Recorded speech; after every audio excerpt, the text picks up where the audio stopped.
Hello and welcome along to another episode of this FIFA 19 Lower League career with Crewe Alexandra. It's Season 3 Episode 5 and it looks like we're not Lower League for much longer. We're sustaining our push towards the top of the Championship, but today's going to be a crucial game as our second place Crewe side play third place Cardiff. If they win, they're back level on points with the top two and it's going to be a bit of a chase. Win the game, we're 6 points clear and start to pull away from the chasing pack. Let's look at the calendar. We've only had a couple of games since the last episode. Just the two, in fact, after that Everton Cup tie. We played Stoke at home. They're obviously the side who are top of the league, so a few big games in succession here. We drew 1-1 with them. It was crucial we got the equaliser we did in that game to make sure we didn't fall away. They dominated the match, but we got the point. And then we played against Hull City, who still haven't changed their name here or in real life, thankfully. We won that 2-0 away from home and looked completely confident throughout. We've had the little week off since and now we're back to play Cardiff. Second v third and it should be a monumental tie. You can see we're running away with it. We've got a healthy gap back to 7th place, which is possibly one of the best signs so far this season, but we'd love to go up in the top two. Shall we see what the top scorers are like? None of our boys are up there now. A few of our recent goals have come from midfield rather than Yannick Pohl as normal. So let's go and have a look at the lineup for the match and see what the problems are today. Both centre-halves are on international duty. I actually recorded a certain sentence twice and had to edit the first one out because I thought I'd made myself look silly saying it was an international break. But it is when it's supposed to be, and despite being in the Championship they haven't cancelled the game, and as a result we go into one of our most important matches of the season without either of our centre-halves, which is a little bit unfair, but we've got two decent replacements, just not quite as good as the first 11. We'll also get Rossiter back in, who's been injured and suspended recently. So that's our first 11 nearly. Just the two centre-halves that's the problem. Is there anyone else we can bring into the squad? I don't think there is, in all honesty. We're about as strong as we can be and we've just got to get into it. So we've got a Campos in goal, Justin and McQueen are the fullbacks. McQueen's the next player who's edged his way up to 70. Mason and Ray are centre-halves today. Rossiter's in the holding role with Neidham and Yates on the sides of the diamond, and then Morgan Gibbs-White, who scored in both of the last two games. He got the equaliser against Stoke and one of the two against Hull, behind Morris and Pohl up front. Let's see if we can win this game. We'll get into it and be back in a moment with highlights from the first half.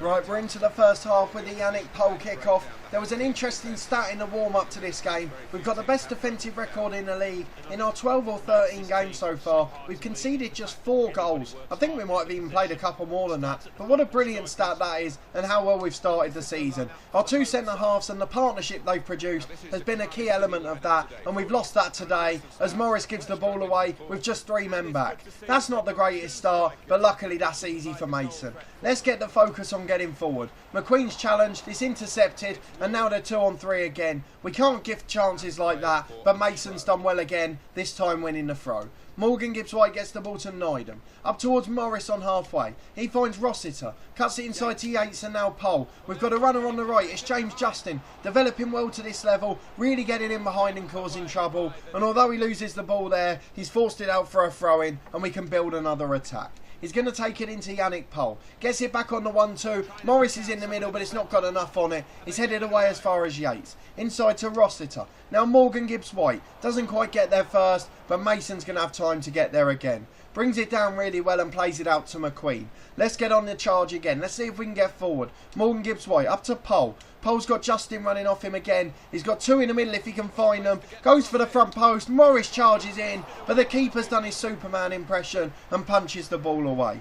Coppage coming down the left-hand side. Rossiter's got across to cover quite quickly and has forced him backwards in the end. But he gets over half-time at the second attempt, and now we're a man short in the middle. Neidham closes down, but he's not quick enough. Mason forces the poor pass, and McQueen brings it away to Morgan Gibbs-White.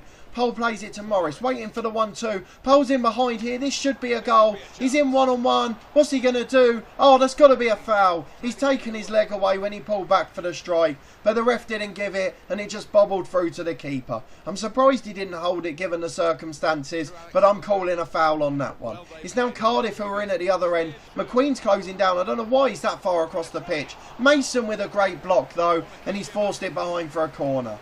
If any of you are wondering why it's just the one game today, if you're following the channel over the last 10 days, you'll have heard my voice disintegrating in every episode, so we're a little bit shorter today, just to give it a rest for the weekend. All the other videos were pre-recorded up till today, so we've had a couple of days rest, but it's not holding up too well after 5 minutes. Rossiter gets the ball out to the left to McQueen. He's charging over halfway. We're waiting for a runner in behind. He's done the man with the inside turn. Rossiter finds Carl Morris, the target man. We've got Yates running off him into the box. One touch, going to go for the shot. Good save by the keeper, and it's back to Morgan Gibbs-White. He's charged down quickly, and the ball's cleared away. Rossiter will get up, but he's about a foot shorter than the man he was challenging. Morgan Gibbs-White misses the ball entirely, but he does enough to get the throw in. Half an hour gone, we've dominated the game, but we haven't got anything to show for it. Morris holding the ball up again, tries to find Pole, but it's cleared away. Yates intercepts it first time though and does find Pole. He's down in the right channel, really we'd like him in the box. Justin with a chance to cross, Yates is attacking it, but it's to the front post again, and the defender manages to clear. It goes as far as Bobby Reid. Justin tries to nick it back, but unfortunately only fouls him. The referee's played the advantage and Reid's gone all the way down the flank. George Ray's not got the legs to catch him, but the cross is straight into the arms of a Campos. We're going to roll it out here to the right back, James Justin. See if we can work the ball through the back again. It's what works well early on as Morgan Gibbs-White finds Neidham. Carl Morris the target man. Out to the left to McQueen. We've got a chance to get a cross in. We've just got to find the right ball. Morgan Gibbs-White's in there, but the keeper's out to punch strongly again. Rossiter brings it down for Neidham. Here's Yates. Now Yannick Pole. One touch turn. Goes for the shot, but he drags it wide. And it goes past the far post for a goal kick. Just 5 minutes to the break. It's Cardiff with the goal kick. They'll be happy just to be at 0-0. They've been absolutely outplayed, but we've wasted our chances so far. The left back's got it for them inside to Stark. He finds Rules. Rules up to Bobby Reid. They've still got a lot of the players from the Premier League at the moment. They're in the third season now, don't forget. So they must have got relegated either last season or the one before, as they obviously started this save in the Premier League. Morgan Gibbs-White with the last chance to get forward in this half. Finds Carlton Morris. We're waiting for the runner. Morgan Gibbs-White gets on the end of it. Deflects luckily to Pole. Has he got the legs to get in behind? He has. He's in one-on-one. What a block by the keeper. And it deflects off his legs behind for a corner. We've got one last chance to nick a goal from this set piece, or we're going to go in goalless at the break. The keeper punches again. He's done a few of them this half, and James Justin gets it forward, but the half-time whistle will surely go. Yates finds Ray. Neidham in behind to McQueen. Gets the chance for the low cross to Morris, but he's straight at the keeper, and another great chance goes begging. The final whistle for half-time has to go. We've played 51 minutes. There was only supposed to be 2 minutes stoppage time, and it finally does go, just that 4.5 minutes late. It's 0-0 at the break, but we're unlucky not to be ahead. A good performance so far there, but not matched with our quality in front of goal. We'll be back in a moment for the second half, where hopefully we can do a bit better with the final product. Into the second period then, we'll be looking to play the same way, just making sure we pace our finishes a bit better. It's back to Stark. They're going for a bit more of a direct approach there. We didn't see that in the first half. He's working for them though as they keep possession. Kopic coming forward in the middle. Not enough pressure on him. Rossiter makes a good challenge though and gets it back from Neidham. Now Carlton Morris coming forward. Lovely ball over the top towards Pole, but he's just got too much on it and beats him to the keeper. Smithies gets it out to the left back. They're bringing it forward again down that side with Kopic. It's won back by Yates though. His stamina still being a key aspect for us. Neidham's caught out in the middle though, running out of legs quite quickly. Rossiter gets it wide to McQueen. Now he's over halfway. It's a good challenge by the Cardiff player, and we'll have to work the line with a throw-in. Here is McQueen with the throw, inside to Neidham. Just a few minutes in the second half and we want to create a good chance. Morgan Gibbs-White trying to do the drag back. Waits for Neidham to run off him. Good run by the lad, but it's a good challenge by the fullback and it's cleared away long. Bobby Reid goes up, but it's won by Ray. It's straight to the central midfielder Rules though. He goes to the right hand side. Mendes Lang loses out. Morgan Gibbs-White getting the challenge in. Mason's been brilliant so far today and Morris holds it up with his first touch. Here's Rossiter to the Yates. We're waiting for Pole to make that run again. He does this time, but the centre half just gets a leg on it and it's wide again for Cardiff. They're giving it away really quickly though, and Morgan Gibbs-White finds McQueen. If Cardiff really are the third best side in the league, we've not got too much to worry about because we look streets ahead of them on a general day. We have had the odd terrible day at the office, but not too many, and if we can stay consistent enough, we should go up at this level. Mendes Lang gets it forward to Ward. I say all that while it's still 0-0, and it just takes one moment of magic for them to be level on points with us. Let's get the ball back at the back. Let's get a Campos charging out. He does just enough there and he's through to him in goal. When the ball next goes out, we'll make our changes, but we want to try and be ahead at that point. So let's get forward with Sam McQueen. Normally one of the men who has to come off, as he's always tired. Morgan Gibbs-White's got space to run into. Morris is unmarked to the back, as is Yates, but he didn't quite get there. Justin brings it down. Morgan Gibbs-White go for the curling effort. He's hit Morris on the way through, but he was going wide already. Neidham finds Morris again. Tries to get it out to Yates and Pole, but it's been cleared away, and now it's 3-on-2 for Cardiff. Ray's getting wide, tries to deflect the cross, and it goes as far as Mason, who gets it out to Rossiter. He finds McQueen, inside to Morgan Gibbs-White. Now it's Yates. Yates charging forward. He's challenged, but it's fallen nicely for Rossiter. Now Colin Morris gets it. Goes wide towards Justin. There's two in the box. Pole's at the front post. Trying to find one at the back too. Two men running off him, but Justin's going alone. He's been challenged, though. He hung on for it for too long. And it's cleared away, but Mason's got to win the header again. Does brilliantly at the back, and Rossiter finds Morgan Gibbs-White. We need to commit a foul or something here, because there's some really tired lads at the back. Campos charges out, but Mason can deal with it, and McQueen's just going to hoof it for a throw. Let's make our subs and see if they can make a difference at the end. 3 subs to be made, then it's the usual suspects that are tired. The fullbacks do a lot of work in this team. McQueen's struggling the most. We're going to bring on Asuna and switch Justin to the left. He can play there relatively comfortably. Neidham's knackered as well, so Pelly Ruddock's on for him. Got those legs in the middle, and Panico's deputising in the 10 role. In the last few minutes of a game, he's really good at that. We've made the changes, so let's see if they can have a late impact as we get back into it, defending the throw-in we deliberately gave away. Pelly Ruddock's the man closing, wins it back immediately. There's the fresh legs for you to Morris. Morris has got time, can he hold it up?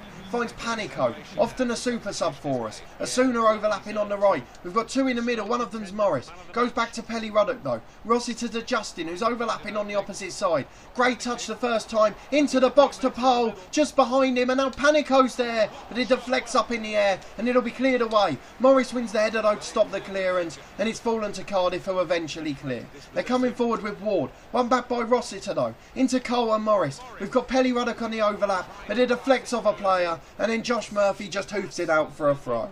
Cardiff have made a sub themselves, but we're just getting on with attacking. We've got them under the cosh, and we've just got to try and make it count. Asuna's on the overlap again. Beats his man, but it's a good challenge in the end, and we've managed to lose the throw out of that as well. Let's try and close them down quickly, stop them getting the ball clear. Asuna's closing and boxing them in, and he's forced them backwards to the centre half. They're trying to get it out. Pole closes down, but it wasn't quick enough, and they brought it out to midfield with Rolls. Out to the left-hand side to Kopic. Panico wins it back, and now Asuna. Yates coming over halfway. Rossiter finds Pelly Ruddock. Up to Cole and Morris. We've got 2 running off them. Panico's one of them on that right channel, but it's just over here. It's the last chance to get the ball in the box. Finds Cole and Morris. He's headed behind for a corner, and it'll be the last chance of the match.